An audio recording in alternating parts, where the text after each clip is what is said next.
Yes sir ఒక్క నిమిషం నరేంద్ర గారు బిగ్ అప్డేట్ మీరు చెప్తున్నట్టుగానే very very very big update. Congress party సంబరాలు చేసుకోవాల్సిన సిచ్యువేషన్. మూడో రౌండ్ కంప్లీట్ అయ్యేటప్పటికి 5,000కు పైగా మెజార్టీలో కాంగ్రెస్ పార్టీ దూసుకుపోతోంది.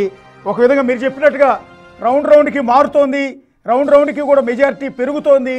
మీరు చెప్తున్నట్టుగా 15,000 మెజార్టీ వైపుకు దూసుకుపోయిన ఆశ్చర్యపోకలేదు. ప్రస్తుతం మూడో రౌండ్ కంప్లీట్ అయ్యేటప్పటికి 5,129 ఓట్ల మెజార్టీతో కాంగ్రెస్ పార్టీ అభ్యర్థి నవీన్ యాదవ్ దూసుకుపోతూ ఉన్నారు. ఇది కాంగ్రెస్ పార్టీ శ్రేణుల్లో మరింత ఉత్సాహాన్ని నింపే అంశంగానే భావించాల్సి ఉంటుంది.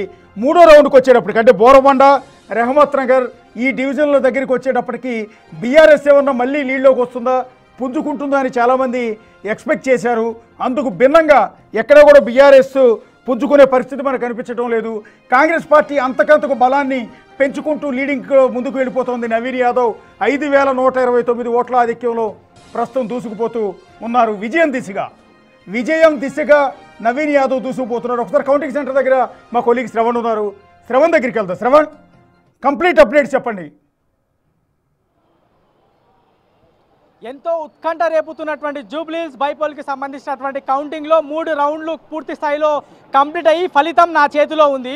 4వ రౌండ్కి సంబంధించినటువంటి లెక్కింపు కూడా పూర్తి స్థాయిలో కంప్లీట్ అయింది. కానీ మరో 5 నుంచి 10 నిమిషాల్లో నేను 4వ రౌండ్కి సంబంధించినటువంటి రిజల్ట్ కూడా చెప్పేటువంటి ప్రయత్నం చేస్తా. 3 రౌండ్లు ముగిసేసరికి 5,129 ఓట్లతో కాంగ్రెస్ అభ్యర్థి నవీన్ యాదవ్ స్పష్టమైనటువంటి లీడ్ని కొనసాగిస్తున్నారు.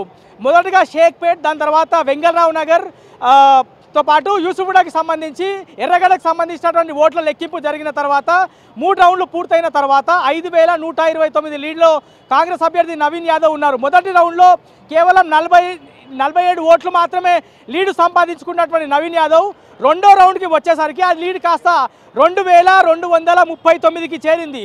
అట్లాగే మూడో రౌండ్కి వచ్చేసరికి కేవలం 3 రౌండ్లో అప్డేట్ వచ్చింది. 2008 4వ రౌండ్ అనధికారికంగా మనకు వస్తున్న అప్డేట్స్ బహుశా 4వ రౌండ్ పూర్తయ్యేటప్పటికీ కాంగ్రెస్ పార్టీ 9,000 మెజార్టీతో దూసుకుపోతోంది. కాంగ్రెస్ పార్టీ అభ్యర్థి నవీన్ యాదవ్ తిరుగులేని మెజార్టీ దిశగా దూసుకుపోతూ ఉన్నారు. అందరి అంచనాలను తారుమారు చేస్తూ మెజార్టీ పెద్దగా ఉండదు ఎన్నికల్లో అనుకున్నారు. 5,000 లోపే మెజార్టీ ఉంటుందని భావించారు. నెక్ టు నెక్ ఉంటుందని అనుకున్నారు. బీఆర్ఎస్ కూడా గట్టి పోటీ ఇస్తుంది అనుకున్నారు. అందుకు భిన్నంగా ఏకంగా నవీన్ యాదవ్ 9,000 ఓట్లకు పైగా మెజార్టీతో 4వ రౌండ్కి వచ్చేటప్పటికి దూసుకుపోతున్నారు.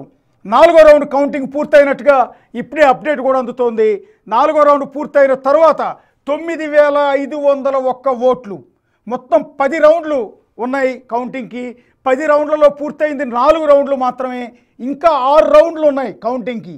సో 4 రౌండ్లకు వచ్చేటప్పటికే 10,500 ఓట్ల మెజార్టీ వచ్చింది అంటే మిగిలిన 6 రౌండ్లలో ఇంకెంత మెజార్టీ వస్తుంది?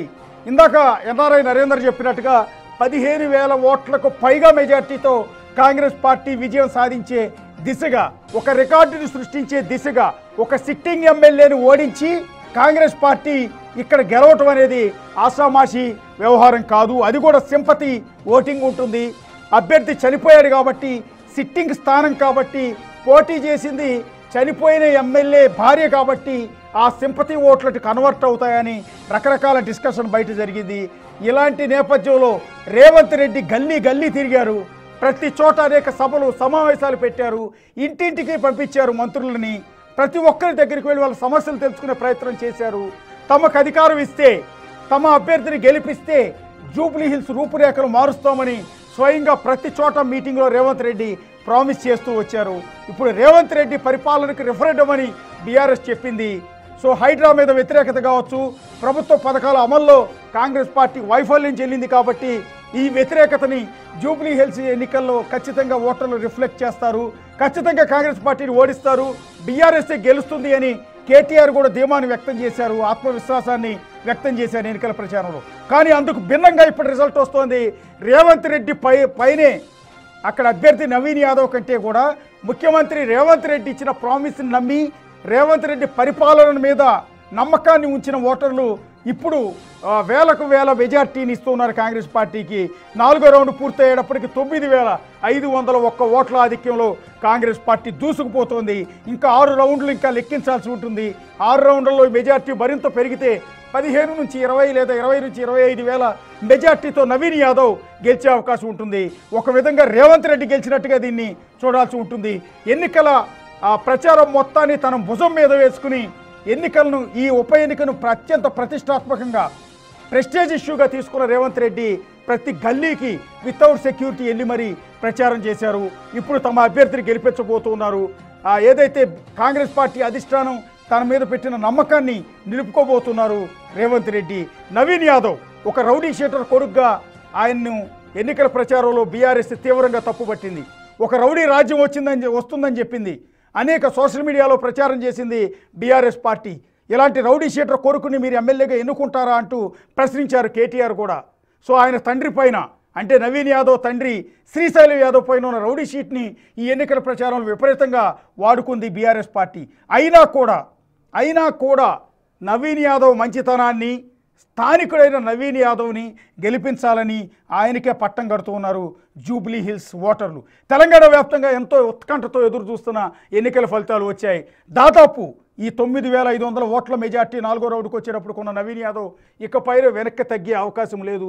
నెక్స్ట్ రౌండ్ ఆ రౌండ్ కొంత మెజార్టీ బీఆర్ఎస్కి వచ్చినా కూడా ఇంత మెజార్టీని దాటి మళ్ళీ బీఆర్ఎస్ లీడ్లోకి వచ్చే అవకాశం అయితే ఏమాత్రం కూడా కనిపించట్లేదు. దాదాపుగా కాంగ్రెస్ పార్టీ విజయం ఖరారైంది. నవీన్ యాదవ్ ఎమ్మెల్యేగా అసెంబ్లీలో అడుగు పెట్టబోతున్నారు. ఒక రౌడీ షీటర్ కొడుగ్గా అనేక అపవాదులను ఎదుర్కొని అనేక ఇబ్బందులను ఎదుర్కొన్న నవీన్ యాదవ్ మొట్టమొదటిసారి ఎమ్మెల్యేగా గెలిచి అసెంబ్లీలో అడుగు పెట్టబోతున్నారు. తనపైన రేవంత్ రెడ్డి పెట్టిన నమ్మకాన్ని నవీన్ యాదవ్ కాపాడుకుంటూ ఉన్నారు. ఎన్నికల్లో గెలుపు కోసం గత 2 నెలల నుంచి ఎన్ని నోటిఫికేషన్లు వచ్చేటప్పటి నుంచి విపరీతంగా కష్టపడుతూ ఉన్నారు. ఒక చిన్న బ్రేక్ తీసుకుందాం. బ్రేక్ తర్వాత 5వ రౌండ్ అప్డేట్స్ ఏంటనేది నా కొలీగ్ రోహిత్ అందిస్తారు.